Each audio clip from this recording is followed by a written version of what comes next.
Good evening. Thank y'all for coming. We'll forego the pledge until we have our meeting, but if you would, David's going to lead us in a word of prayer when we start this work session, please. So, David, if you would bow and pray with us, please. Rise. Everybody, rise. Take your headgear off if you have headgear on. Thank you, David. The floor is yours. All right. Dear Lord, be with us at this meeting tonight. Help that the statements made, discussions had, and decisions made will be pleasing to you, and that they will fairly and honestly and to the best of our ability assist the people that we represent. Help us to always see what's best for them. But be with us during this meeting and guide all that we do. And thank you for the many blessings you bestow on us and our community. In your name we pray. Amen. Amen. Please be seated. I'm hearing some feedback on this microphone. Y'all hearing echo? Yeah, I'm hearing feedback if you want to come work on it some while I'm talking. So we're going to go ahead and get started. Got a lot of information to cover and going to ask you to spend a lot of money tonight, or consider spending a lot of money. How about that? So let's get through it. This is 1, 2, 3, 4, 5, 6. The audit is complete. He will be here. Greg Vaughn will be here shortly with the cleaned up quality control version. So all the fonts are the same size and all that kind of stuff. You adopt that tonight, we'll send it to the state auditor's office first thing in the morning, and we'll send it to Moody's and S&P. We've actually gotten an inquiry from Moody's asking as to where it's at, and we'll go from there. I want to talk about projects a little bit since we're thinking about entering the bond market, and I want to tell you some timelines and give you some economic indicators from a meeting I sat in on recently that was provided by Trinity Capital Investments. You got some interesting information there. Obviously, we need to do a debt analysis, and I've got some information on that and economic indicators. I've got your opinion on signage on this for phase 3. We put a couple of addendums in there. I'd like your opinion as to if you like one of the 3 things that I've got in there. Then we want to talk primarily about Crossgates and Shiloh sewer, what we've analyzed, and that's the reason why we got Mr. Jim Wolf and Mr. Matthew Miller here on the front row. Talk about that, and I think it's time that we take a big stab. Hadn't been able really to afford to do that, but I can see talking to Tracy financially where we can make some significant improvements. So we'll talk about that, and I've got a few pictures to show you and some other information you can take home and digest. So here we go. So the audit reveals that basically we're dealing with assessed value of the city of Brandon. It's $326 million. You know, some would say it's a small town. I don't think it's a small town anymore. So there you go. There's 2 limits, what you can borrow without some special adaptations. Just out to get-go, 15% limit, you could up to $30 million. This is based on the 24. When we get to 25, I've already got Raymond James working on this. I've already sent them a preliminary audit, and this will be updated, so it'll be a little bit better than this because we've paid off quite a bit of debt, so it'll be even better than that. So that's what we can do without any bells or whistles or special actions these days. The potential projects that we're talking about are broken down into 2 categories, really 3, because I'm going to add a 3rd one tonight when I talk about the enterprise fund and action I really think we need to act on during the year immediately. I appreciate what you did about the fire truck and understanding that we could keep money in the bank and earn 4.25%, and we could borrow money at 2% from MDA. Good decision. That's right decision, $1.25 million. Should have done that perfectly. It worked out. And I'm going to give you the same type scenario tonight when we get to sewer, so on both ends of town. Anyway, police station, fire stations, ball fields, 1, 2, 3, 4. I just made up 11 as we go here. I've asked for specifics from you. We can either talk about specifics individually. We can have a special called meeting if you wanted to really go back and forth about all these things, to zero in on it. I'm going to tell you, though, the longer the clock ticks, the more you're not inclined to do anything. I can tell you right now, we should not be in the bond market at this point in time, but there is, and I'm going to show you where and why, but the magic time right now is going to be, in my opinion, November, when you should be ready to go in the bond market. Now, you've got a lot to do between now and then. You've got to first decide that you want to do X or Y or Z or whatever. Then you've got to either take bids. Of course, I think we know who's going to draw these plans up for us. They need to draw the plans up. They need to make sure that they got every bell and whistle in there that you want. Then we need to put that out for bid. Well, now you're talking 2 months down the road. You open the bids, then you're 3 or 4 months down the road. So you're already into September, October, before you can begin to award those. And parallel to that, off to the side, you got to be doing the same thing, prepping for the bond market. So you've got two things that come together at the same time, and hopefully that's late October, early November when you can take a step into the bond market. That is when I believe, in talking everything I've learned, that's when you're going to get your best rate. Y'all know we did that when we did the amphitheater. We got a 2.32% interest rate. I'm going to show you that. So that's going to be your target. If you wait till after the first of the year, things get a little fuzzy again. I just don't know. Right now, you don't want to be in a bond market because, in my opinion, unless you really had to do something. If you critically had to do something, you probably get money for 4.25 all the way up to 5% interest. And I just don't think we've got anything that's that dire of an emergency to act on that for long-term money. So those are the three. Marcus, we've talked about these before. 1, 2, 3 being the police department. Police department's critical. I think we finally got it paid for. Really need a modern dispatch center in there that's going to carry the city of Brandon for the next 30 years, at least. 2 stations. You already know about the station on Crossgates. It was built with volunteers, and the Crossgates Fire Protection District, which, by the way, Brandon still owes them a debt of gratitude because they took their checkbook and gave it to the city of Brandon when Rowe was mayor. And I don't know how much money was in that account at that point in time, but they understood what it was to have full-time personnel. And then Marquette, which was a building that was thrown up, just a steel building. I still firmly believe that public buildings represent the quality of a community. So I think, and that's where the new ladder truck is going, in number 3. 4 and 5, 4 ball, 5 ball out at Shiloh. We talked about maybe adding some parking around the pickleball and the splash pad. That'd be not too bad of a thing to do regardless of what we do. You have a tournament out there, you still don't have enough parking. Anybody that's going out there with a grandchild or a child understands that. Bounced off of you some other ideas about going across the ditch beside the new soccer fields we over there, and just take it and go over there and build a pickleball facility if you want to do that. Some additional parking for those fields, because we do have a lot of parents out there at night up and down the street, Kennedy Farm Parkway. And Jennifer, you please need to remind me to get a fence put in. We need a short fence in case a soccer ball goes bouncing through there. We don't need a child running out there, so I need to get that in. There you go. So those are just general ideas.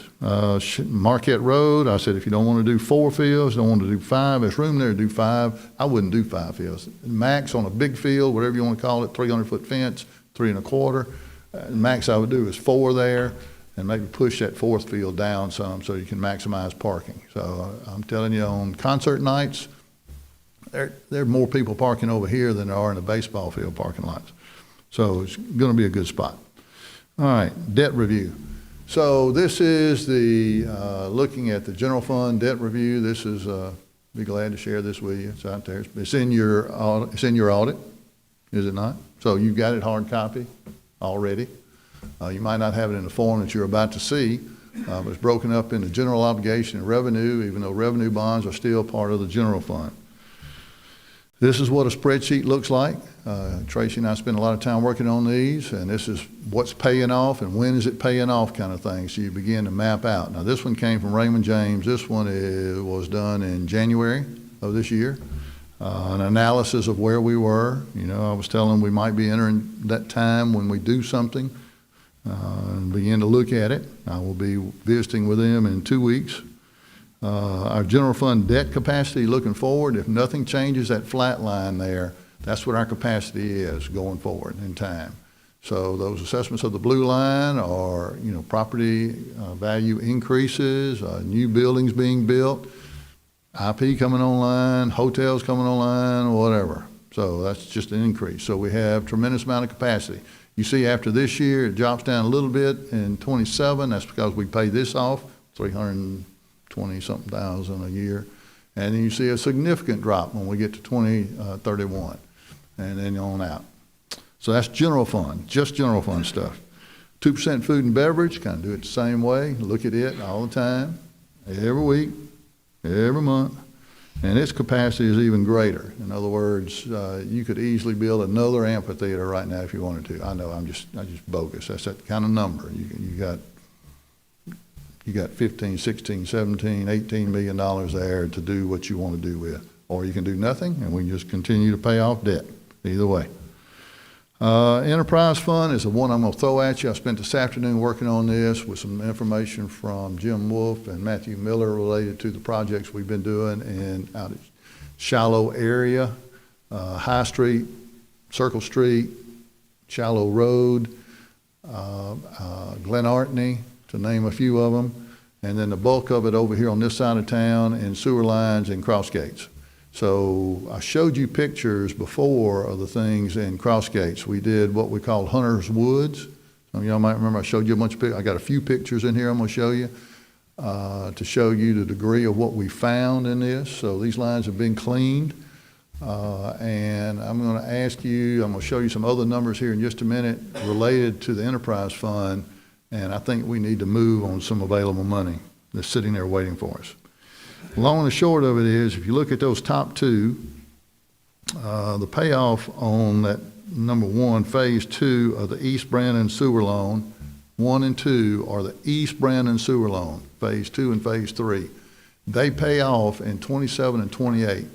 When the city borrowed that money to put in those sewer lines, that was 2.5% money. 2.75 on the second one there. You see the original balance is $3 million and $1 million, that's 4.2, say. Well, that debt is fixing to fall away.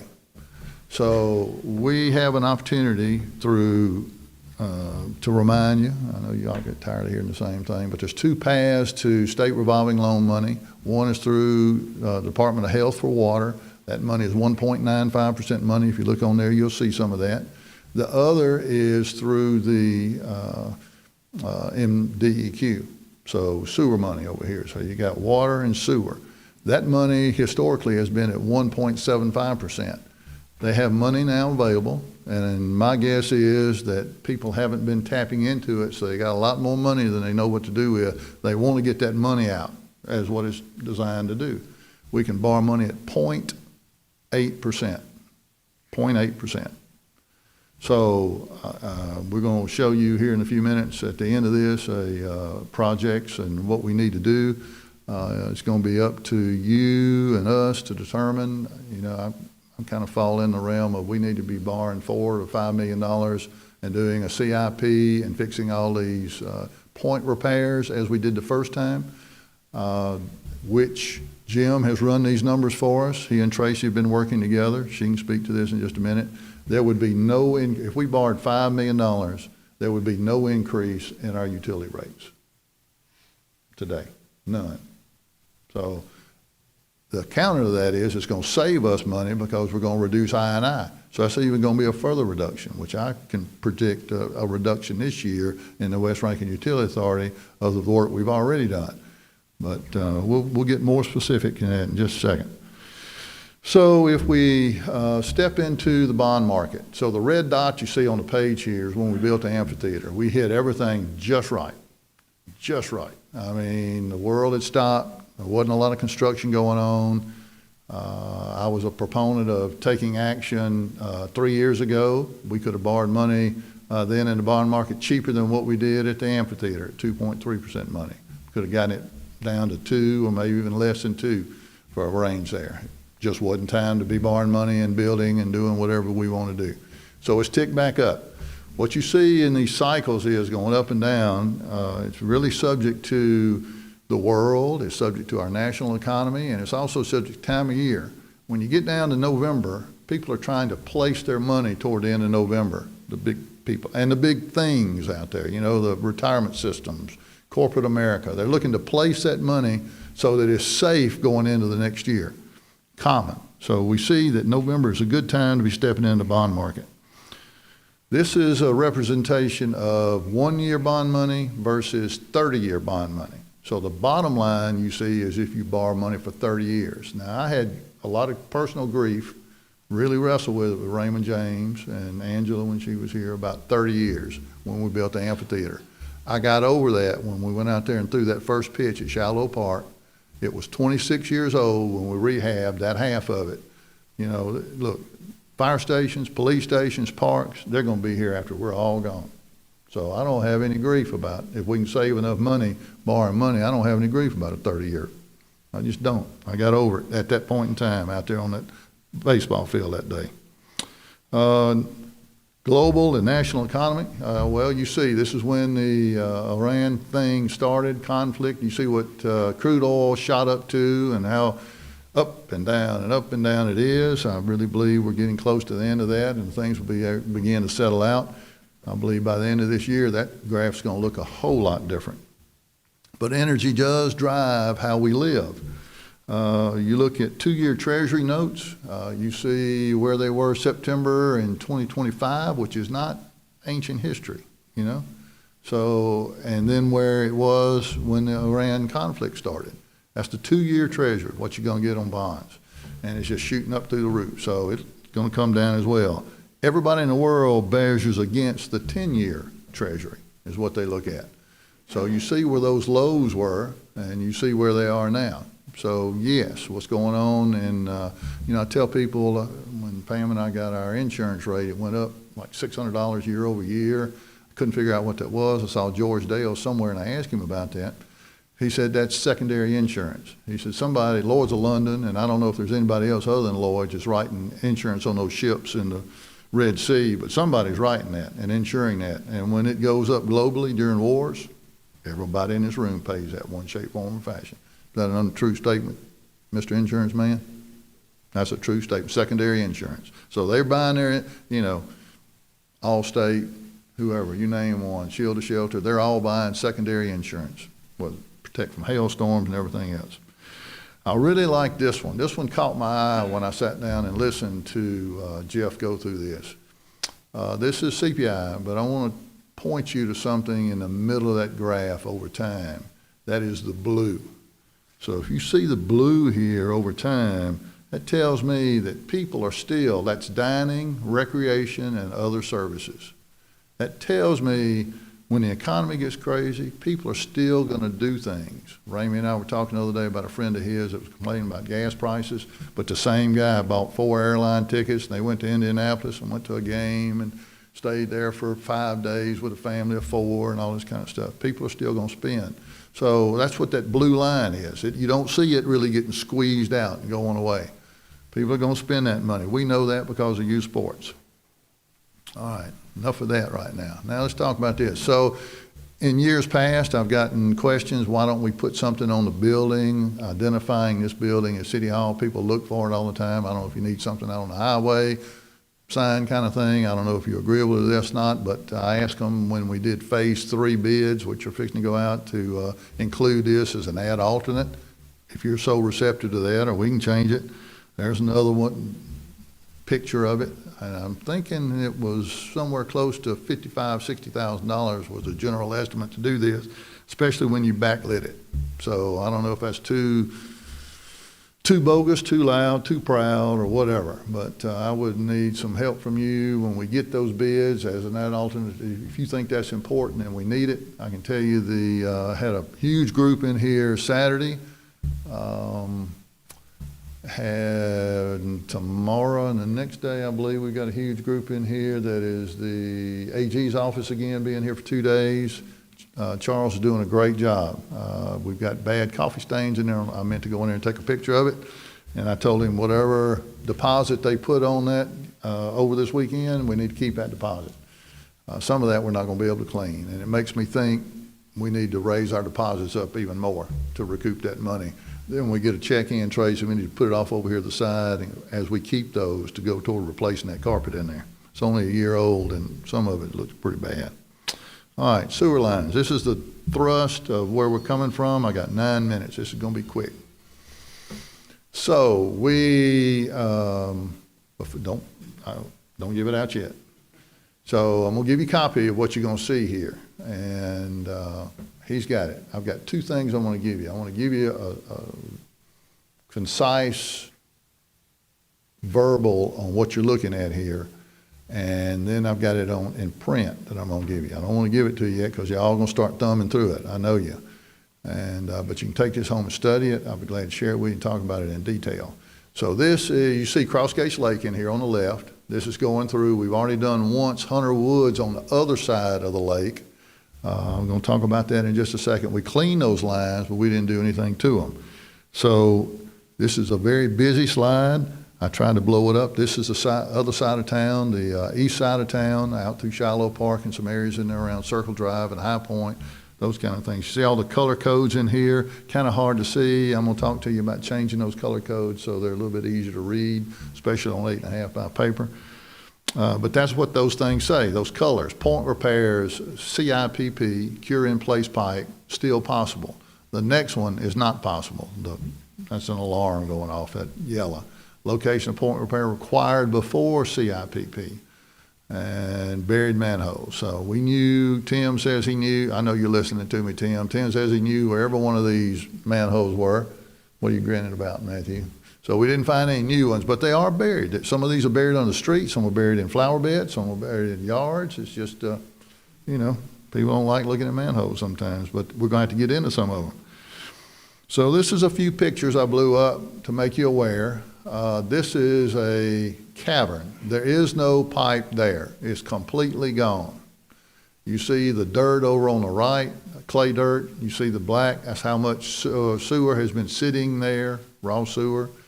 The pipe just disintegrated. So I brought a concrete pipe in here before and you passed it down. It's normally about this thick and it's got wire in it and half of it's gone.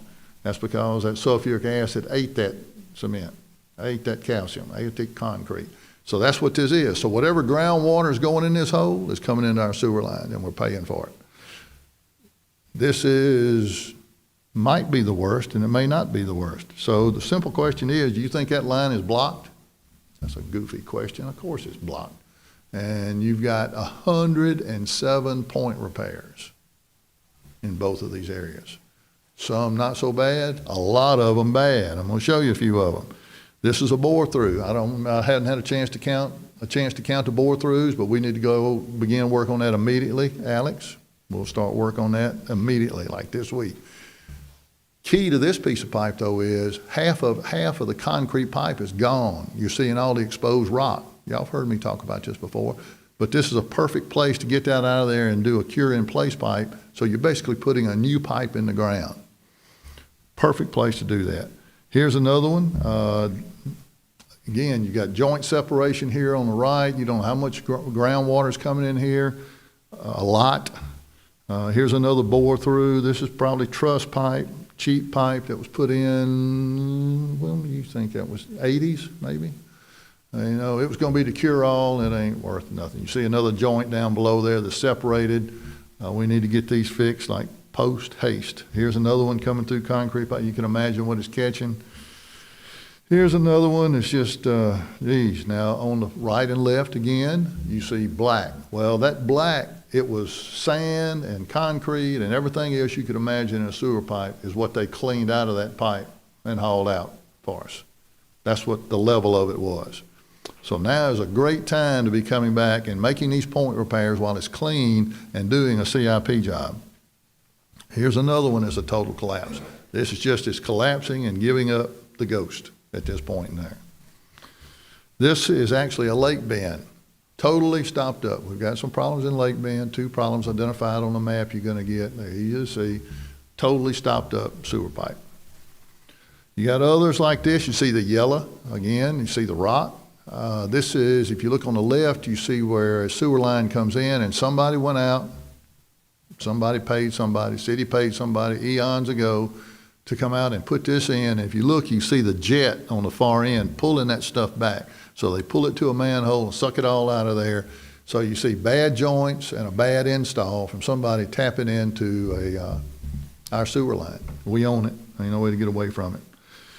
So look at the yellow, look at the blue, and look at the X's and the red and all that kind of stuff. All those yellow and where the X's are point repairs that need to be done to get proper flow in there. So we need to cure in place, it's just like putting a new sewer pipe in the ground. Sagewood, Fawnwood, Terrapin, Woodcliff Place, Long Meadow, all of those. And these pipes have been in the ground over 50 years, about 50 years, most of them, I think. So that's about how old they are. They didn't last. But what goes in the ground that we replace them with will last infinitely longer than that. So plastic pipe will, okay, so here's Glen Artney, Jasper, Circle Drive, High Street. All right, what I'm going to give you is the spreadsheet. These are listed from the engineer's perspective of worst first. We asked him to do this. Last time we did this in Hunter Woods, Carly and, before you got here, Alex, Carly and Tim and I sat down and we said, we're going to group 1, 2, 3, 4, 5, 6. Hemphill, y'all go fix those first. When you get those fixed, come back and we'll talk about some more. And we worked our way through, I believe, 60 point repairs. It's one we didn't get to. It's too complex. You got 107 point repairs to make here. So the point is, do you want to pay somebody to fix a point repair and not do the cure in place, or do we need to do a cure in place and we need to do a CIP? So you got 107 of those. You're going to get that full listing. That's the manholes that you can't see from the ground up here, but you can see them from the camera and when you're going through it that we found. And this is photo one, priority. So everyone, it's 112 pages long, what they provided us. I can print it off and give it to you if you want it, but it'd be 700 pages of printing to make it all. I can condense it down and get 11 by 17 and bring all these pictures in and prioritize it one through whatever. If you really want a copy of it, I'll be glad to do that. In other words, we got problems beaucoup. So my recommendation is the following. This was what they call phase one. This was Hunter's Woods. We've done this already. We started this 3 years ago and we finished it about 18 months ago, all but one repair. It's too complex for us, and we'll have to bid it out. It's that complex of a job. They estimate it's 8 inches at 2,300 linear feet, and it'd be about 944,000. These are rough estimates. We have not bid this out, not gonna bid it out till you tell us what to do. So my recommendation would be go back to what we cleaned out the first time. The majority of that junk in those pipes has been taken out. You still got to clean it again before, but you're dealing with a much reduced amount of stuff in that pipe. And go ahead and do this too while you're doing it. So with the access to 0.8% money, I don't see how you can go wrong. I'm just telling you. So I'm thinking, really, I'm asking you to consider a $4 or $5 million job to look at that. Now, so that was Hunter's Woods. We've already cleaned that out one time. For the bigger part of Cross Gates that we just showed you all the way down to Lake Bend, that comes up to 2.6 using those same numbers. And these numbers are relatively fresh numbers. Did you get them from downtown? Is that where the calculations came from? Okay, so they were able to draw from different projects to get some kind of, rough estimate for us to consider. So that's a chunk of change. And then on the east side of town, that one comes up to 1.4. So I don't quite know how to limit that. I can tell you that on our enterprise fund, on our debt capacity, what's in yellow there is about to be paid off. It would be paid off before we even finish this project. The next one, the green, is how we started the Renaissance in downtown. In 2017, we did revenue bonds for $2 million. We borrowed that. It ranges. That's local banks got that. It pays off in 2032. But that's how we began the process of cleaning up everything in downtown Brandon. And then the last one down there, just for giggles and kicks, I give you, is the Lake Bend water well, which was $990,000 to put in a water well, where today we get a bid that's $3.3 million. Hard to believe, just in 17. So there you go. All right, so that's me enough running my mouth. Matthew or Jim, y'all got any thoughts? I got 6:01. Or you can talk about this. So board, I'd really like to get to work on doing a significant sewer pipe restoration project. Hey, Mayor, do we know how many of those fiber locations there are? Yeah, well, we know from what we've cleaned You know, we know what we found the first time and clean those out, but they're all not fiber. A lot of those are gas, some of those are gas, some of those are cable, some of those are just, you know, but we need to get on that like yesterday. But is there any kind of statute of limitations as far as trying to go back and No, recover there's that? not. If it's Okay. in, they gotta get it out. And then you go through the struggle of getting your money back. But those are the point repairs that you need to get to first, those bore-throughs. Matthew, I say that, you good? Okay, Alex? Yeah. All right, so it's 6 o'clock. I've got, again, a list of 107 of those discovered. And y'all know as well as I do, that's not all of Brandon.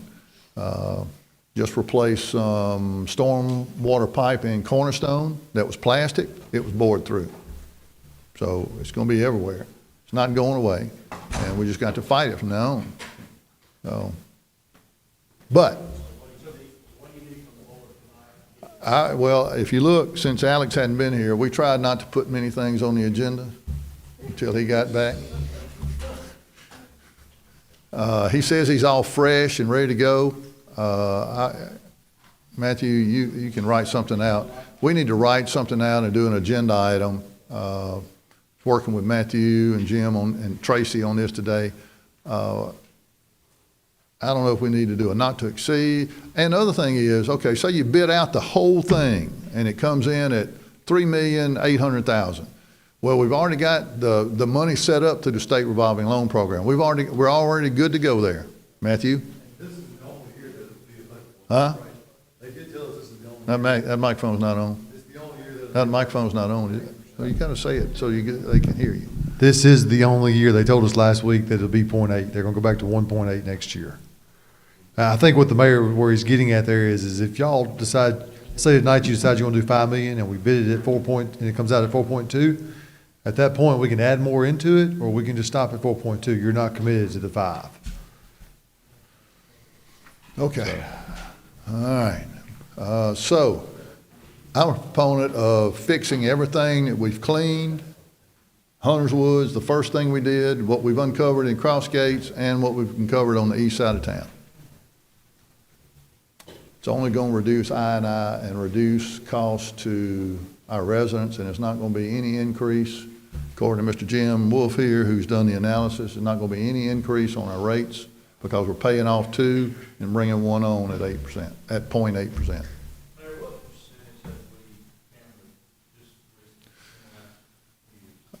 And well,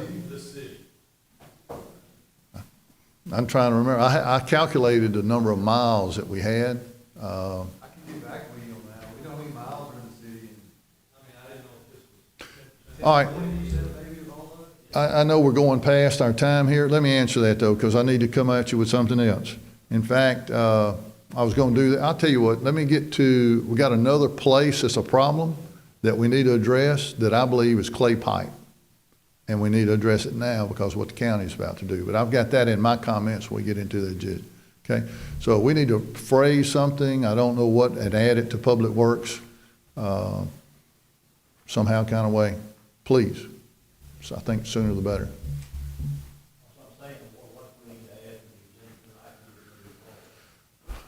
Matthew, you want to wordsmith something?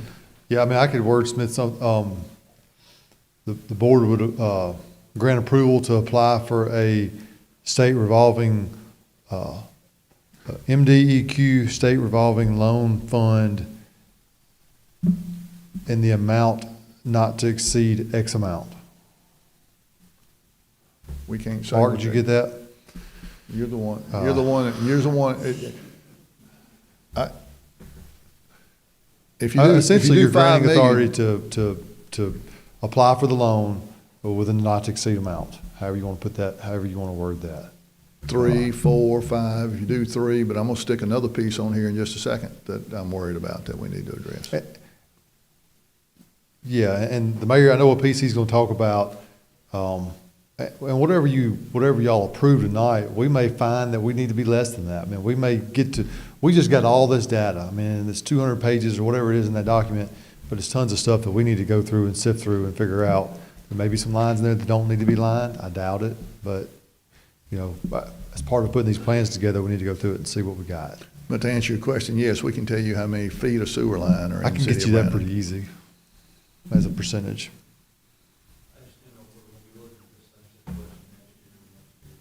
Forever.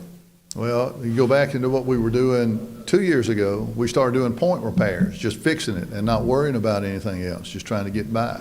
And it's okay too, if you want to do that, but those pipes are going to continue to collapse. The That city actually, concrete that you see is going to collapse. the city actually started doing some of this back in 2000, before my day. We run across a good many lines that have been what we call pipe burst back then. So, and we've got a map that shows what's been done. So, you know, there's pieces, a lot of that's downtown, some of the really, really old stuff downtown. All right, make a note, Jim, if you would, because I know Matthew's got a short memory, but all of that was done, Pat Guest did all that, pipe bursting, and we need to get a map we need an exact map that we Tim's can got zero one. on. We Tim made got it one. already? Yeah, we GIS'd them. Okay, Yeah. all right, we'll get started here with the board meeting in just a second. You give them the other one? You give them the second one?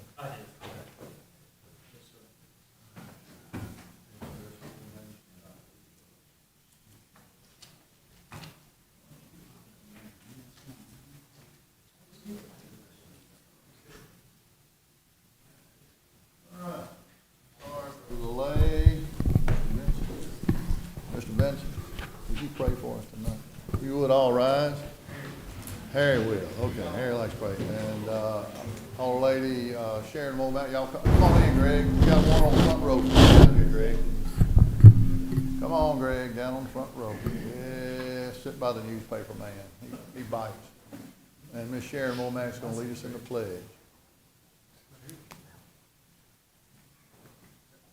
All right, yeah, you get to leave early. All right, Harry, you want to pray with us?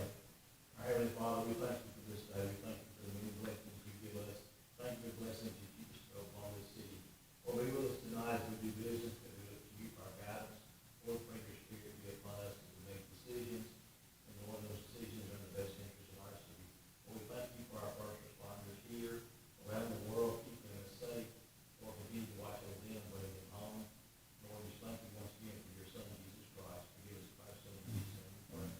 Amen. Amen. To place a flag, attention, salute, pledge.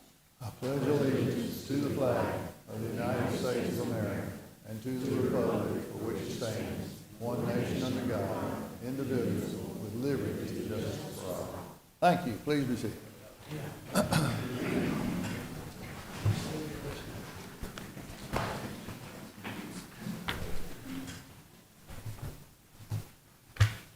Hope I didn't bore you.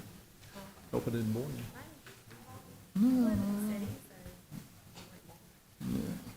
Okay, well, you got business here, though. All right, let's see here, let me get this thing to work right. Okay. All right, let's see here, starting our board meeting, all right, I think we have someone this evening, is, Jan, you gonna do the talking? Come on up, Doc. Pull that microphone down, and nobody likes talking into a microphone, but just, if you got to, just scream at us. If you can't hear yourself, nobody else can either. Good evening, Mayor and Board. My name is Jan O'Keefe Below, and I live at 524 South College Street. For 4 years, we have struggled with the stormwater management crisis caused by the 2022 College Street Waterline Project. This project modified our curbs, sidewalks, and storm drains. This property has been in my family since 1903. My grandmother built our house in 1939. My husband and I have lived here since 1998. For 120 years, stormwater runoff was never an issue on our land. I have generations of family and friends who can testify to the fact. I have photo packets with QR codes with links to our video documentation. We are facing storm runoff on 3 fronts: driveway erosion. Our new apron was built lower than the curb, allowing city runoff to erode our driveway, resulting in a total loss of use in 2024. The city's 2024 temporary patch failed on April 29th of this year. We have erosional gullies again, and we fear a repeated loss of use of our driveway. Additionally, neighboring aprons are funneling runoff across our property lines at 103 Prescott. Clogged storm drain. The city replaced a high-capacity curb opening drain with a flat grate-only design that clogs instantly, creates steep pooling on College Street that overtops our lower driveway apron, and creates a hazard for drivers. 3, silted easement ditch. The College Street storm drain pipes directly into a Prescott Drive easement ditch that the city has allowed to completely silt in. On April 29th, this ditch backed up so severely that stormwater came closer to flooding our finished basement than ever before. We are caught in a legal catch-22. Our driveway is eroding, our yard is flooding, we fear our home will breach, yet we are legally barred from altering the city's right-of-way to fix it. We've been calling and writing since August of 2022. A verbal plan was proposed 2 years ago, yet nothing was done. The new Public Works Director sent a surveyor on May 30th, but we still face a wall of silence regarding an actual plan. We do not want to sue, nor do we wish to escalate MS4 violations to the MDEQ. We want to handle this as neighbors. However, we are only one heavy downpour away from catastrophic property damage. Therefore, we request immediate action on 2 fronts. First, an emergency cleanout of the silted ditch to prevent imminent flooding, an emergency patch on our eroding driveway to maintain safe property access. Second, because the 2022 project design is at the core of these issues, we request an independent third-party engineering firm to review these uncontrolled runoff issues, then implement a permanent objective engineering solution. We note on June 1st, this board approved $1.5 million bond specifically for repairing storm systems and related issues. Thank you.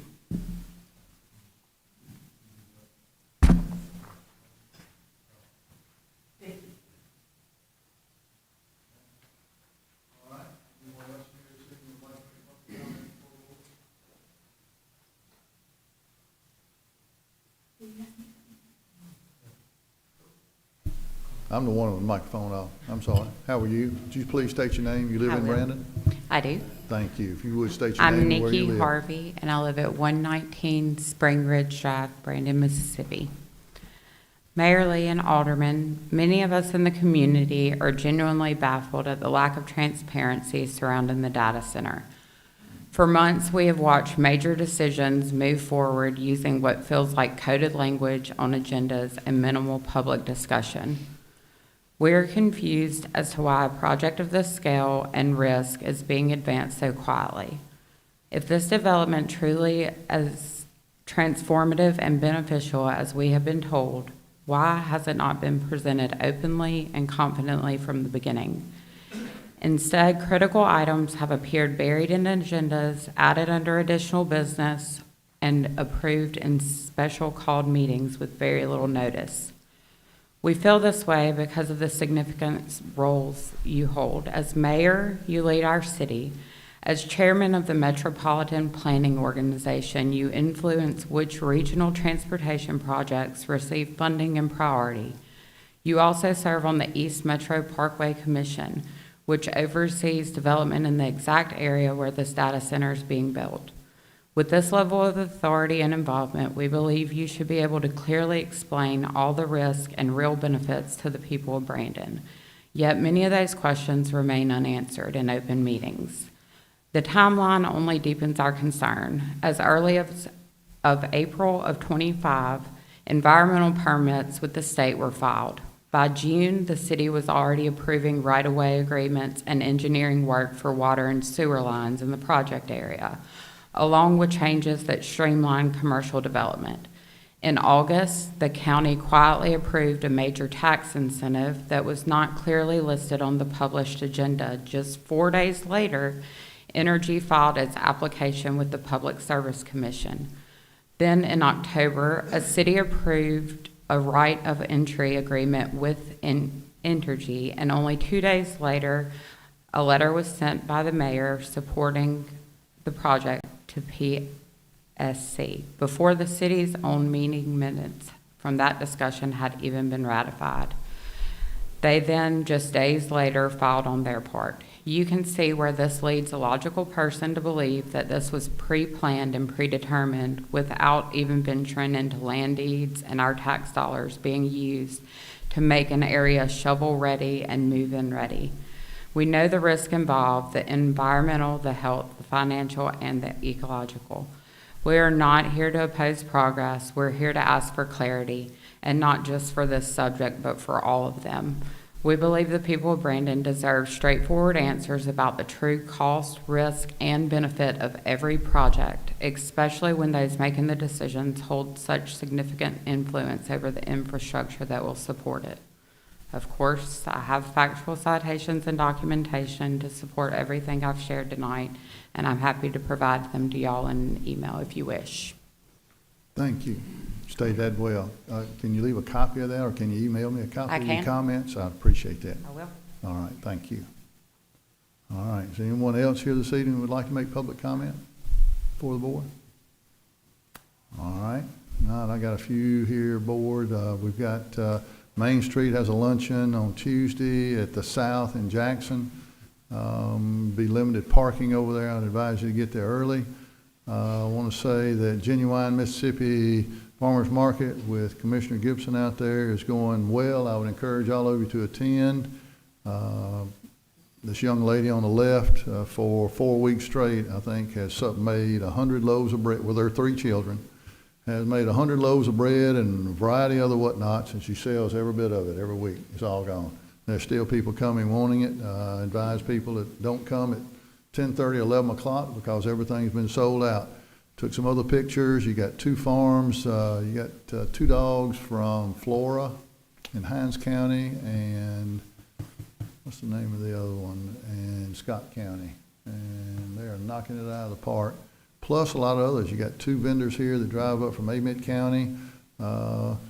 That's Andy's daughter there selling those watermelons that he went and picked up from Scott County. There were probably 200 watermelons out there from Scott County, Marion County, and Lucedale.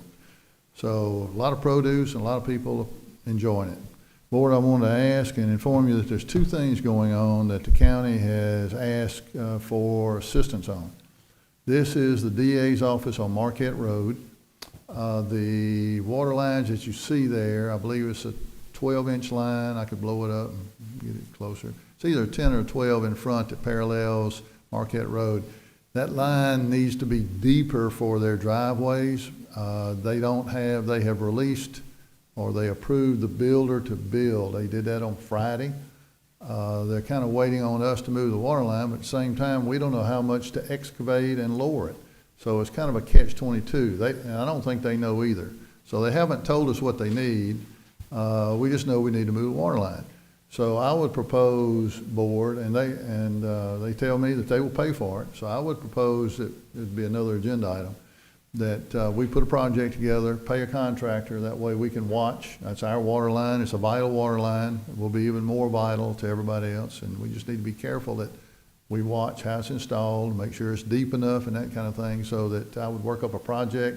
Board, ask for permission when we get, Alex and I talked about this morning, and make sure that we don't have any problems with our utility. The worst thing that could happen would be you don't go deep enough, put it back in, and all of a sudden we've got a problem with a water line. We don't need that either. We need to make sure we got our stuff right, and of course it's going to be up to us to fix it if it's not right.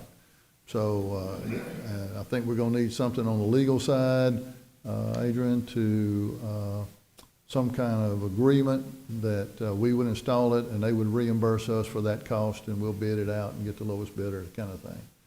Can you wordsmith something for me? Yesterday. I'm sorry. Yeah. Well, I was just thinking, because typically what it's going to entail is Mark and Craig getting together with the agreement and then putting that on the agenda for you to sign and approve. It's not next week, but it's as soon as they're ready to get started on it, and there's going to be construction traffic going in and out of there, concrete trucks, that kind of thing. I don't know how deep that water line is. I don't know that anybody knows whether it's a foot under or 4 feet under. I just know they got to dig out the bank, and we need to put the water line back in. But yesterday would be good, so as fast as we can move. Okay. So board, I guess we're looking for permission to bid to relocate that, and we'll get to specifics of how deep it needs to go. We've already installed a new valve, Alex has, up toward the GM plant to be able to isolate this area to close it off. So we're ahead of the game there. We just need the specifics on how much excavation they're gonna do at the driveway in, and we haven't gotten that yet. I don't even know that they know yet. But we need permission to at least develop a set of bid documents and put it out for bid and get our best bid on it. Okay, boy? That make a little sense? Matthew, does that make sense? How fast can you make those, get that done? Think we can get it in the paper? Well, it sounds like I got 2 weeks to get that agreement signed. No, we can go ahead and bid it. I don't have to have the agreement to get it bid, you know? We can get it in paper in about 2 weeks. You know, we can go ahead, we can be doing these tandem at the same time to where we get them both at the same time. One does not prededicate that you have to have the other. And we gotta get some info from them on how deep we gotta get. That's right, that's right. And that's gonna be their contractor. I don't know who that is yet. Okay.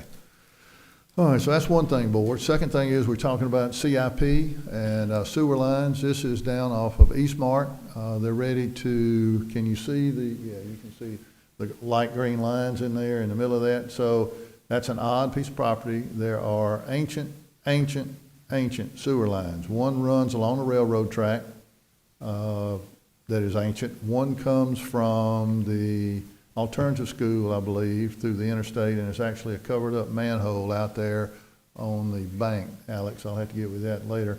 The one in a dead center, I think, board, is clay pipe, meaning it goes back to the first sewage lagoon. It was in Brandon, before there was a bridge, before there was a 4-lane, before there was an interstate. It is that old a pipe. And I would like to see that included, all of this, I would like to see included in a CIP project that we need to do. We need to clean all that up, get it nice and tight.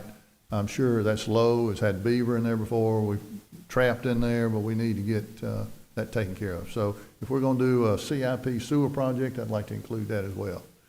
And we discussed that early on before they went in there and did all that work. So that'd be another item to add. Alex, you good with that? Does that make sense? Matthew, board, does that make a little bit of sense to you? These are old sewer lines. I mean, if you look, one going across the railroad tracks going up to the cement plant, I think even the fire station has a grinder that goes to that one. It goes down in there. All of the county offices go through that one, comes down in there, and we just need to button that up. I've been there before and taken a video at the metering station. Water runs into that, clear water, groundwater runs into that metering station 24/7. All right, thank you, board. So we could add that, Adrian. All right, now we're going to continue our business agenda as we work through our agenda. Thank you, board, for your patience and in that work session. All right. Item D, approve the regular board meeting minutes of June the 1st, 2026. Motion by Ms. Sharon Womack. Second. Second, Mr. Jerry Crane. Any comment or question on those? All in favor, say aye. Aye. All opposed, like sign. Thank you, board. And excuse me, but we need to welcome our attorney tonight, who is not normally here. Equally as pleasant as Mr. Baker. Is that okay? Really appreciate you being here. He is elsewhere working, so. Well, come on now. All right.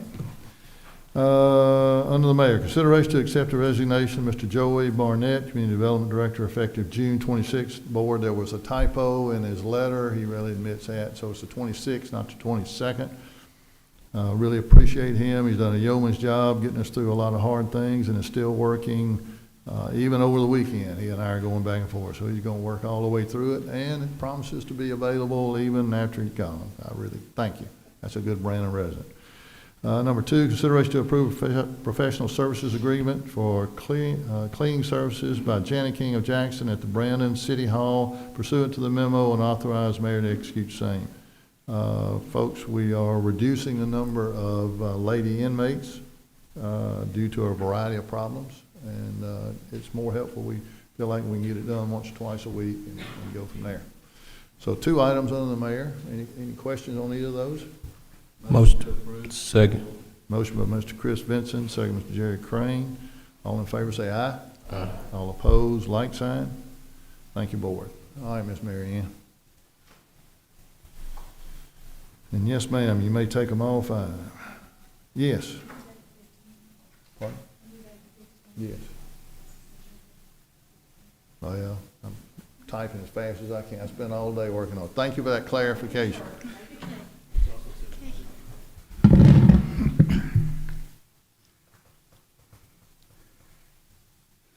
Good evening, everyone.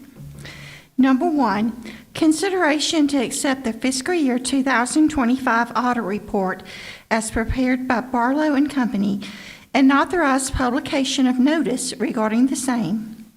Number two, consideration of a request to pay the annual invoice from Civic Plus, which provides the emergency and mass notification platform for the city, in the amount of $21,108.97. Number three, consideration of request recognizing Friday, July 3rd, 2026 as the official holiday for Independence Day by proclamation of Governor Tate Reeves. Number four, consideration to approve the docket of claims, the Fox Everett claims, and the electronic fund transfers. Number five, the monthly report of privilege licenses. Thank you, Ms. Mary Ann. Let's talk about the audit for just a second before you ask for a motion in a second here. So I think Greg here, and you've all, do we have, where are they at? If you would, hand those out. This is exactly the same thing you got 2 weeks ago for your review and study, except this one's cleaned up. It's been to QC, quality control. I asked Greg to come tonight because he spent a lot of time working on this. Greg, I got one question for you. I'd like for you to define for the board and the audience what findings are. So we hear that word a lot, and I'd like you to define in your words, in the audit world, what does it mean when someone says there are findings? It could mean a variety of things. Typically, when we talk about a finding for your financial statements, it would be a matter that we consider to be a material weakness in your internal control, or if we had found some material non-compliance with any of your requirements. That's pretty much what it means. There's a variety of different types, though. Okay. I know this one took longer than I liked, but as Tracy and I worked through this, we had several other, Tracy, you might want to speak to this, or you may want to speak to it while you're there. It's more or less because of all the federal money that we've gotten in grants that we really got audits within an audit. Is that a silly way to say that? No, that's Each one of those grants has to be audited in and of itself? right. We have 6 federal agencies that we receive grant funding for, which we have about 15 projects throughout those 6 agencies. So, you have to have a single audit if your federal expenditures exceed $1 million from grant funds. Ours was approximately $6.6 million. So of course we had to do a single audit, which requires every project to be looked at for compliance, which Greg can go into that. But I mean, there's testing compliance, there's 12 types of compliance requirements for each project, as well as like evaluation of internal controls. And then you've got to prepare the CFA. So, I mean, when you don't have, which, I know y'all talked about the findings just now, but, so basically when your audit report has no findings, that means your government can demonstrate with documentation that it followed every requirement attached to its federal funding. That's how money was spent, how purchases were made, and how results were reported. So, I mean, it's an ongoing operational discipline that spans like all aspects of grants. So, I mean, it's not a one-time activity. This is something we have to do throughout the year, and Greg, of course, has to come in and audit.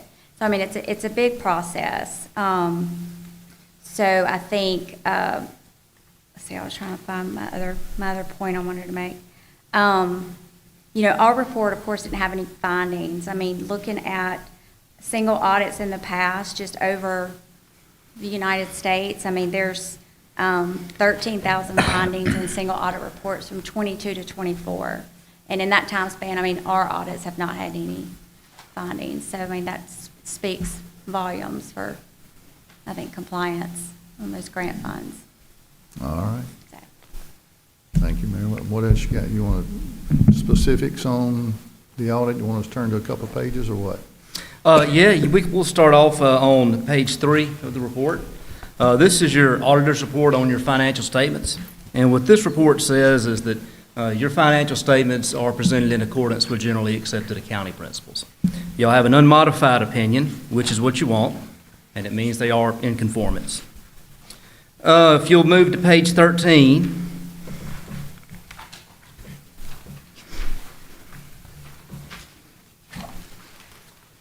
This is the city's statement of net position as of September 30, 25. There's several lines through here, but an overall 30,000-foot view. The city ended with $164 million in total assets. Page 14, the liabilities of the city was $84 million.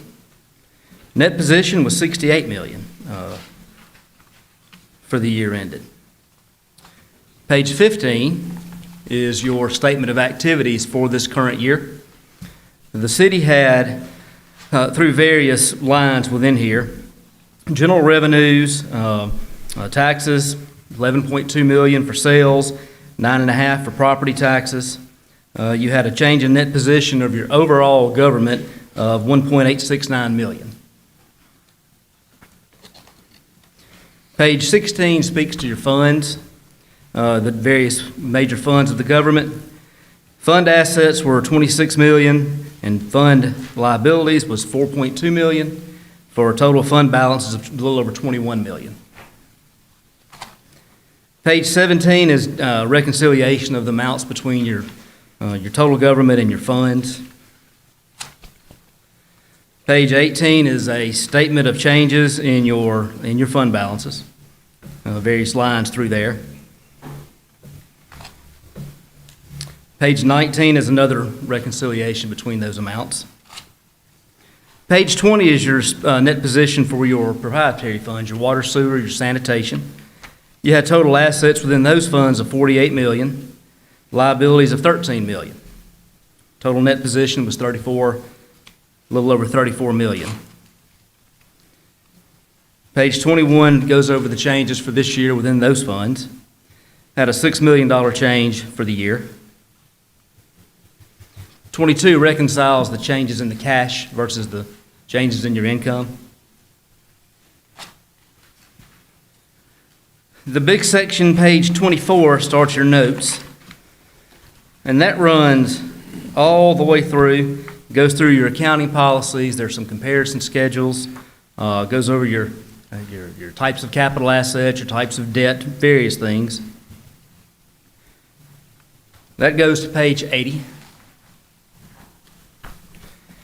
Page 81 is your auditor's report on your compliance for each major program for internal control. Again, this was an unmodified opinion. It means we didn't find anything we consider to be material weaknesses.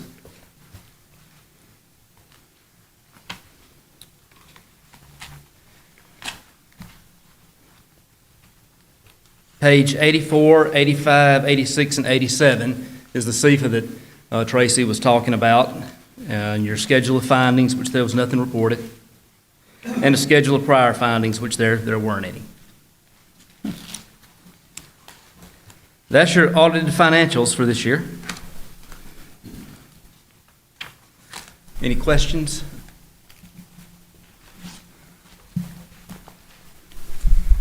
Any recommendations for next year?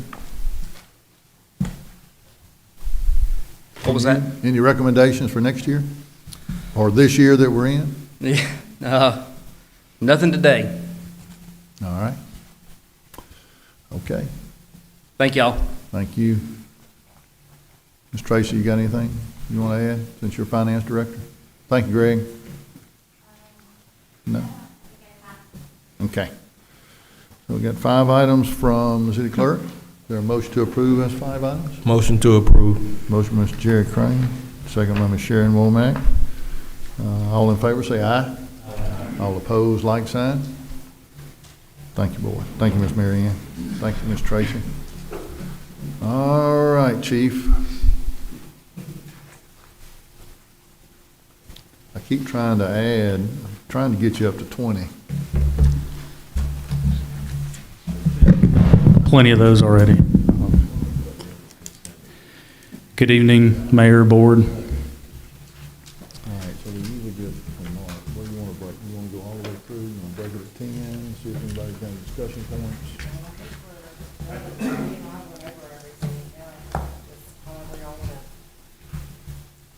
Do you want to,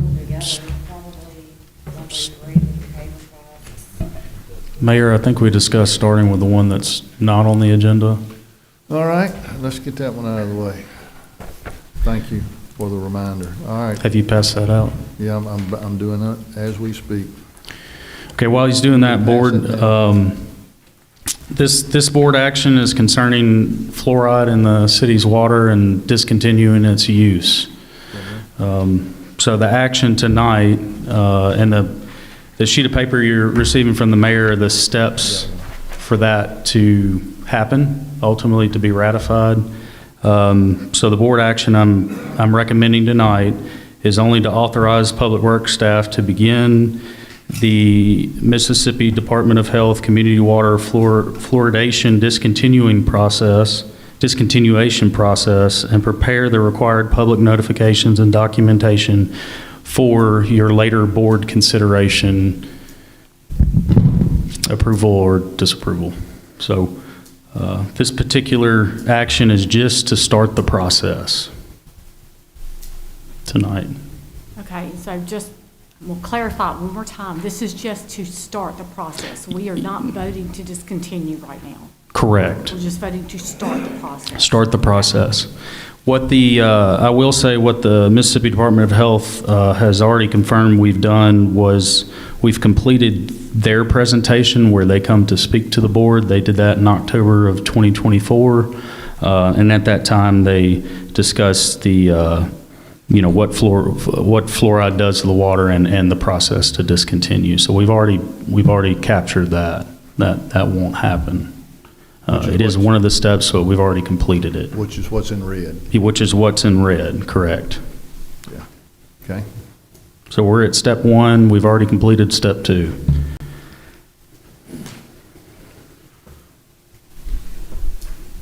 All right, and you want us to vote on continuing the process? Right, just to begin the process of discontinuation. Okay, all right. Okay. So now you're going to go forward with number 1. Questions? I wasn't here in 2004. I don't really know the back and forth of why take it out versus why keep it. Anybody want to comment on that? Yes, we've had recommendations from our water operators, and we're supplied a lot of information. I'm not sure I can find mine in the office right now, but I bet we can regenerate a lot of it. We're not the only city going through that. Ridgeland is as well. So it's not the belief, it's the facts that toothpaste and mouthwash and a variety of other things is more than sufficient for, especially for children and teeth, that there's enough fluoride in everywhere rather than in the water system. So there is a belief that, not a belief, there's factual evidence that Perry had that there's more negatives to having fluoride in drinking water than there are positives. Yes, and one of the ancillary issues is being supplied fluoride ever since the COVID period has been a challenge. We can get it.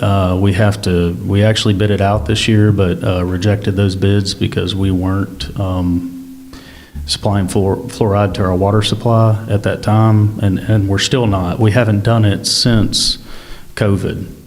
Carly, what year would you say, 2023?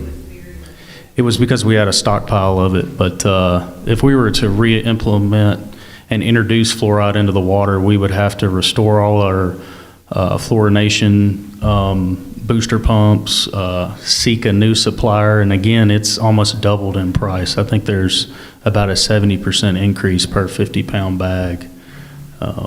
So those are just some of the considerations with fluoride ever since COVID. It's really, neighboring cities have started this process and have successfully completed it. I think Ridgeland most recently was the city that completed the discontinuation process. So Jeremy, if you want the Mississippi Department of Health presentation, we can schedule and and have them come back out and present.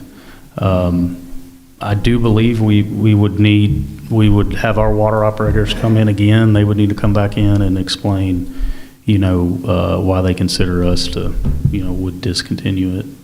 I'll just do my own research. Okay. That's fine, Okay. so I don't drag everybody through that. Okay. There's extensive, just like data centers and everything, there's more out there than you can read. But, Okay. all right, so I just label that one as 0 on mine. I don't know what you're gonna do. I'm gonna label it as 1, and then we'll renumber everything within the minutes once we get them typed up.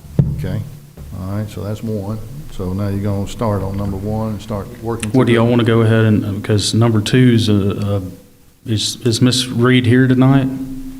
No. So do we want to wait? I mean, I think the board you guys ready to vote on number 2? Yeah. Okay. Good. Okay, so we can move right through, if y'all are willing to. Okay. All right, so this would be number 2. It's number 1 on your agenda, but it's now number 2. Consideration to approve or deny an adjustment for Rita Reed at 415 West Sunset Drive, apartment B13, for water leak at her home. Staff's recommendation is approval of that adjustment. Is approval of that adjustment, and that adjustment amount is listed in the memo. Was there any discussion that, I believe Harry mentioned at last meeting about? Yeah, y'all were supposed to present several things tonight. We're not going to just jump through this. Yeah, apartment. Y'all were about the supposed to apartment present several complex. things to us. Like go back and talk about the apartment complex, see if they'd been notified or if they've been involved in it. Mr. Baker was gonna spend some time. Yeah, in the Mark was middle gonna of spend that. some time researching Carly, it. so if you wanna speak to this? As far as the apartment complex, I have not discussed anything with them directly. As far as what Mark was going to put together, I don't know. He said that, I believe the adjustment, we could do it for Miss Reed. I didn't know what that looked like. We just went ahead and worked it up, so. The conversation went, you're both right. Is that what? That- when you right, first started correct. talking? You're both partially right. I don't know where the middle is, so. Right. Right, and to speak to fairness, she did not know until 5 months after. So I Right. believe that she was given appropriate notice. And again, our policy has nothing written in it currently, and maybe it's something that's adjust later when the fault is due to a clerical error or something like that, that it's not listed in our policy adjustment. That's why we're coming to you all to make the determination.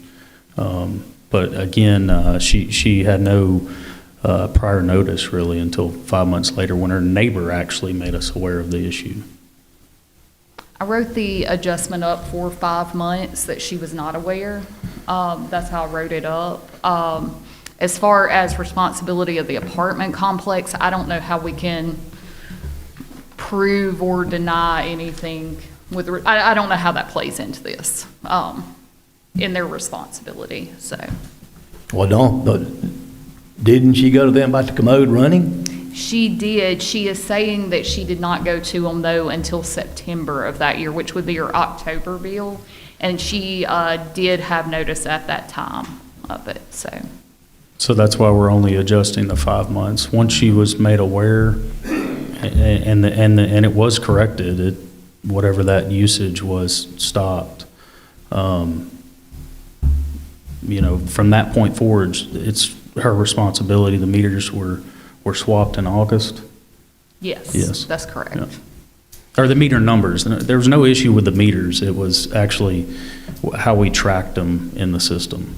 Yes, I don't know that there's anything that we can get from the apartment complex, or she's saying that she did not notify them, or at the time she notified them, they corrected the issue. There's just nothing other than our meters showing that she had a leak prior to. So has anyone talked to her about this adjustment? I mean, has she I been? have not, no. So what does this bring her bill down to? What will she owe after the adjustment?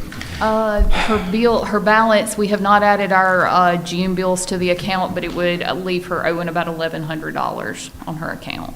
Hasn't But she been making some payments? she has not been making regular No- payments. Nothing. Very randomly. So that's a large part of it.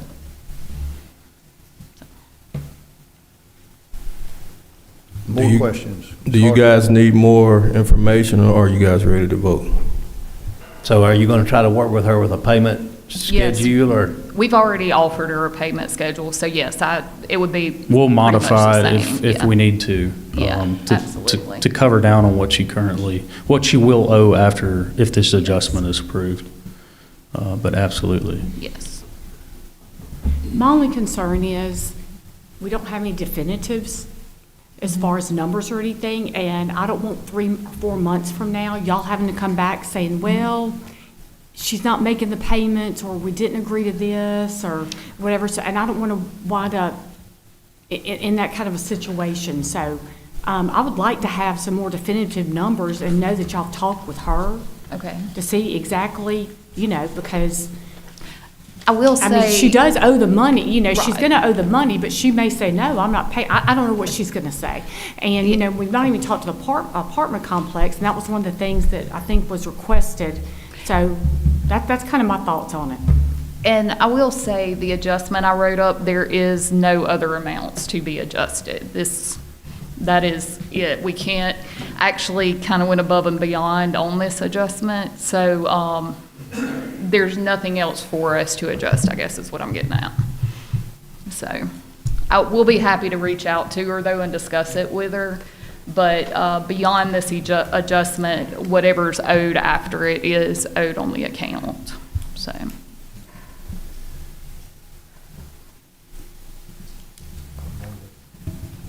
On any kind of payment plan that you work out, will that be based on paying the monthly usage plus that, or? Generally, what we do is, we say current bill, so if your current bill is $100, we'll work with the customer. We try to not to drag it out beyond 6 months, but sometimes, depending on circumstances, we'll do a year. It usually comes out to like current bill plus $100, $150, whatever they can do. And then we'll waive late fees during that time as well, as long as they're making their monthly payment. Right. So usage amount billed plus whatever payment plan we arrange with the customer. Payment amount. And I believe, I didn't look it up before I came, but I believe her previous payment arrangement was current bill plus $150, I believe. $150. $150, so. I think we need to table this until you guys can speak with her about the bill, I guess. Okay, All right, so we're going to remove number 2, all right. the new But- number 2. I'll say this, once you talk with her about getting on some type of payment plan, I don't think that she needs to wait because that's still putting her further behind. We need to let's encourage her. Right, the to current go ahead and balance. start doing something. Yes, ma'am. The current balance that she's left with it is because of that. She's waited or paid a little here and there, so. And I did set up a payment plan with her in January, and it is noted on her account in length, so we just have not been getting those consistent payments. So, you're welcome. Good on that one. All right, Alex? Okay, so we're tabling 2. Yes. Okay. May I take 3 through, so what would that be, 17 or, yeah? I'd just like clarification on 3. I'm not sure exactly what that is. Okay, okay. When I read that one, I'll let you know. Sure. Perfect. Do we want to go ahead and take a vote on the one that was added earlier? No, let's work them all. Okay. Rather than, we've got a lot of conversation going on, it'll probably be something on something else. Okay. This would be 3. Yeah, let's read them all into the record, let's read them all into the record, and we got questions on one, there'll be questions on something else, we'll come back to them. Good, Rather than okay. stopping, okay? So we'll come back to the questions. Yes. Thank you. 3, consideration to accept the permanent drainage easement for Rosie G. Murphy at 15 Woodbridge Road.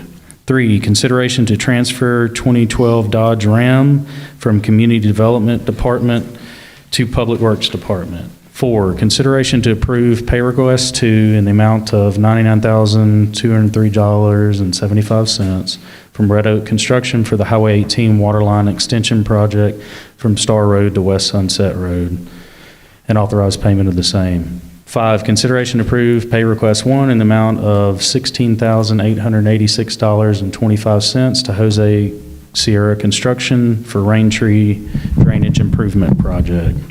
6, well, I guess that's 7. Consideration to approve pay request 1 in the amount of $180,204.16 from Simmons Erosion Control for the Marquette Road Sidewalk East Side Project. 8, consideration to approve pay request 1 in the amount of $17,812.50 from Jose Sierra Construction for the Marquette Road Sewer Extension Project. 9, consideration to approve pay request 3 in the amount of $199,073.33 from Thornton Construction Company for the Heights Drive Roadway Improvements Project. 10, consideration to approve pay request 1 in the amount of $170,596.25 from Specialty Heating Services Incorporated for the Library Chiller Replacement Project. 11, consideration to approve the following regarding the grinder pump replacement at 726 South College Street. 1, declare emergency the grinder pump replacement at 726 South College Street, which occurred on May 11th, 2026 pursuant to the memo. 2, approve invoice number 1649 in the amount of $7,000 from Seville Services LLC. 11, consideration for the following regarding the Country Meadows lift station at Glen Ridge Drive. 1, declare the emergency the repairs of that lift station, and 2, approve the invoice number 1669 in the amount of $8,170 from Seville Services LLC. 12, consideration to approve a quote in the amount of $8,550 from Thornton Construction Company for labor only for the Bell Oak Drive Storm Drain Pipe Replacement Project near 110 Bell Oak Drive. 13, consideration to approve the quote in the amount of $23,100 from Synergy Electric for 3 new LED pole lights along the walking path at the Brandon Amphitheater. 14, consideration to approve the quote in the amount of $7,025.31 from Munn Enterprises for replacement of LED lights on the Brandon Amphitheater signage. 15 or 16, consideration to approve the quote in the amount of $5,445 from Kraft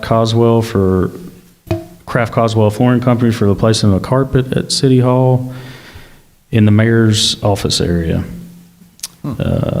17, approve a professional service agreement with Greg Roberts for maintenance and repairs to the city fire hydrants and authorize the mayor to execute the same. Okay, I got a couple of comments, but let's go back. Adrian, you got I something? do. On the last one you read off with regard to Greg Roberts, wasn't that to be tabled for a later date after your conversation with Mark? We did receive an updated professional service agreement with all materials removed, and that was the issue of, I guess, contention was that it wouldn't be a professional service agreement if they provided the parts. So we're not approving any part purchases from him? No, labor only. Okay. And I have that updated. I have the updated info I can provide so we can get it in the minutes. Yeah, we need to make sure that's attached to the memo in the minutes. Absolutely. All right, then Okay. back to 3 for the Rosie Murphy drainage easement going through her yard. Oh, I thought it was 3. Was it the Dodge truck or the drainage easement? It's the drainage. Oh, 3, easement. the It's new just 3. Our Okay. numbers are +1 now. Yeah, so I'm glad you asked about this one. So behind this address was a 24-inch galvanized culvert that was collapsed. It's actually connecting 2 of our drain inlet boxes that actually reside in our easement. From what we can tell, the easement used to run in a completely different direction and still exists. The original easement from 69 when Crossgates, when that area was actually platted. This would be a presumed easement. At some point, we can't confirm if it was the city or a previous owner placed that 24-inch galvanized pipe through there. It's completely failed. I mean, it's got holes all the way through it. Her whole yard is sinking into this pipe. For our stormwater in that area to function correctly, because it was replaced long ago and nobody can tell us when, where, who, or how, or why, we're going to have to assume responsibility for that particular piece of pipe. And so after talking to Mark, he considers it, and I do too, a presumed easement. It's critical for the function of our infrastructure in that area. So to actually work on it, legally and spend money on tax dollars on infrastructure that we don't own, we need to make it ours, and that easement would allow us to do that. Good deal. Becca, and on 13 and 14, those need to be AMP operation funds, those lights out there on that new sidewalk. Okay, all that, those repairs, not general fund. I don't have anything else. Board, you got any comment or question on any of those items? Is this where we want to consider adding? Yes. What Matthew was talking about, for the project for the Yes, sir. sewer? Yes, sir. So Matthew, what are we looking at what are you saying a dollar amount, not to exceed? I mean, that's really y'all's call, but as the mayor said earlier, we did run numbers at 5 million, and it does not increase rates, not even close. And on top of that, we're dropping off 3-point-something million in the next 2 to 3 years. So by the time the project was finished and closed out, it's not even going to be much of a net increase. So. Does that 5 million include, Mayor, the one you added after we went into? It does not, but it needs to. Okay. The one over on That's East about, Mart? that's about 250,000. I mean, that's what we threw a number at it this afternoon, looking at it. Yeah, we need to look at that. It needs to be part of the project. What's the year of the terms? Do you know the terms on that? Like 20 years. 20? You can go 30-year, but the rate goes up. So can we just say not to exceed 5.5 million? Would that be within the ballpark? Mm-hmm. Yeah, well, and again, it might come in at 4.5, and that's. Well, I mean, all I you- understand yeah, this. You're right. That's Needing right. to exceed amount. Yes. We can put the loan application That's our together for ceiling. that. Make sure, I think we need to make sure we get a motion to add it to the agenda, the other item as well. There you go. So Mayor, I make a motion to add that one to the agenda. However, it needs to be worded not to exceed 5.5 million for Okay. the sewer project for City of Brandon, All right. Citywide sewer repair. citywide sewer repair.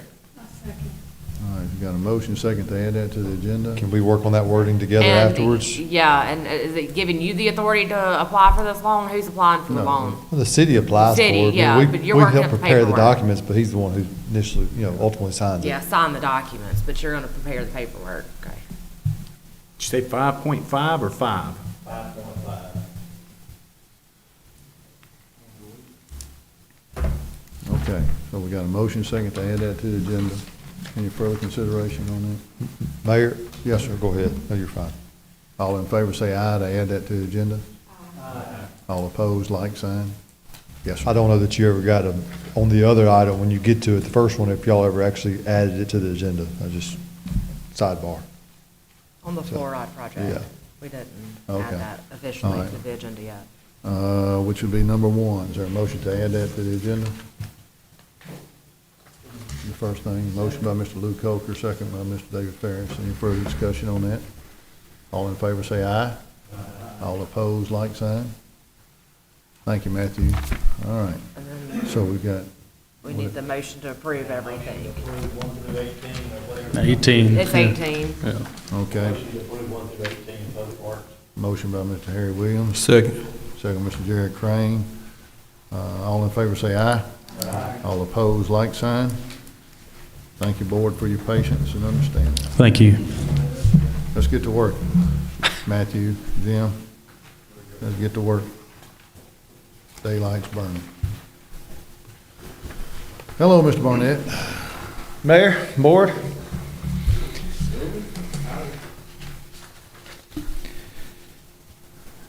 We got one this time, guys. Made it easy. Man, this thing's louder. It's different. You didn't tell me. Just for you. Change your mind? Just in time. You even put a cover on here when I get close. All right. Consideration to adopt a resolution and order adjudicating the actual cost of cleanup under $250 and assessing that cost and penalty pursuant to MCA 21-1911 for property located at 154 Pavilion Drive. Thank you. Is there a motion to approve that? Motion by Mr. Harry Williams. Who said that? Second by Mr. Jeremy King. Any discussion? All in favor say aye. Aye. All opposed, like sign. Thank you. Thank you. Thank you, sir. Chief?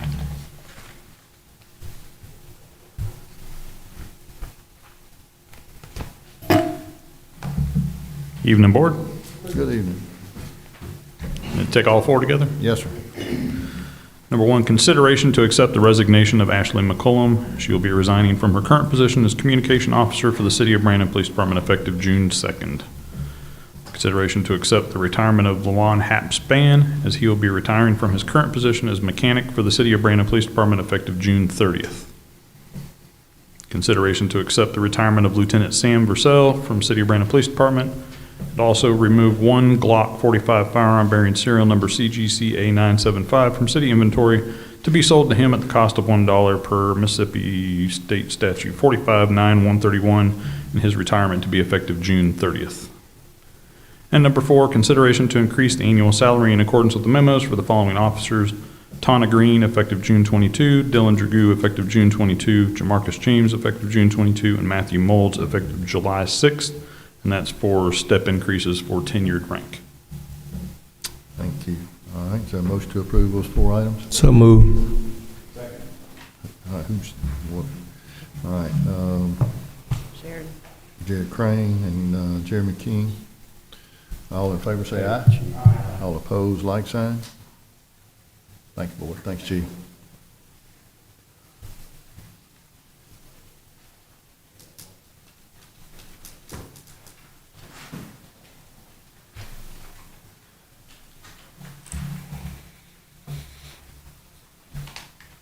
Go, Chief. Just wait for y'all to catch up. Let me know when Called you're up. ready. Rock on. All right, item number one is request consideration to authorize travel and conference expenses for Division Chief King, Battalion Chief Beck, Lieutenant Chandler, Lieutenant Denson, Lieutenant Herron, to travel to Biloxi, Mississippi for the Mississippi EMS Conference from October 11th to the 14th, 2026. Item number two is request consideration to purchase fire hose in different sizes from Delta Fire and Safety in the amount of $14,948.13. I'm trying to stay away from the mic here. It's kind of feeding back on me. I ain't messing y'all up, am I? So. All right, is there a motion to approve those two items? Motion by Mr. David Ferris, second by Ms. Sharon Womack. All in favor say aye. All opposed, like sign. Thank you, Board. I'd like to determine the necessity of being in executive session. At this time, audience, for those of you who haven't been here before, everybody steps out of the room and I come out and announce what we're in executive session for. Got a motion by Mr. Luke Coker, second by Mr. Jared Crane. All in favor say aye. All opposed, like sign.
for our next meeting, which is July the what? Somebody got the date of our next meeting?